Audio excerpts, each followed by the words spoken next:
சங்கீத புஸ்தகம் முதல் அதிகாரம்.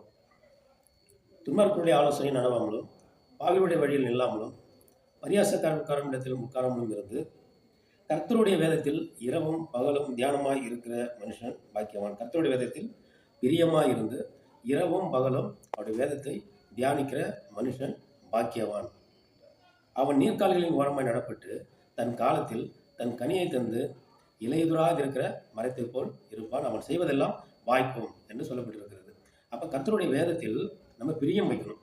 நம்ம மற்ற எந்தெந்த காரியங்களிலும் பிரியம் வைக்கணும். மற்ற நிறைய காரியங்களை நம்ம பிரியம் வைக்கணும். பிரியம் வச்சாதான் ஆண்டோடைய வசனங்களை நம்ம படிக்க முடியும். அப்போ பிரியம் வருவதற்கு என்ன செய்யணும்?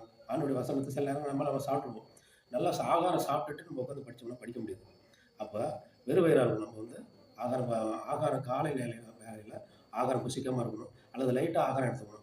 அந்த மாதிரி வேலையில் நம்ம ஆண்டோடைய வசனம் காலை நேரம் இல்லை மாலை நேரம் இல்லை உபவாசத்தை என்ன பண்ணலாம்? அவருடைய வேதத்தை நம்ம அதிகமாக படிக்கலாம். அப்போ இந்த நேரங்களில் நம்ம அதிகமாக ஆண்டோட வசனங்களில் ஒரு தாகம் ஏற்படும், ஒரு வாஞ்சை ஏற்படும், ஒரு பிரியம் ஏற்படும். அப்போ ஆண்டோடைய வசனத்தில் பிரியம் வைத்து இரவும் பகலும் அவருடைய வேதத்தை நம்ம தியானிக்க முடியும். அப்படி தியானித்தா நம்ம பாக்கியவான்களாக இருப்போம்.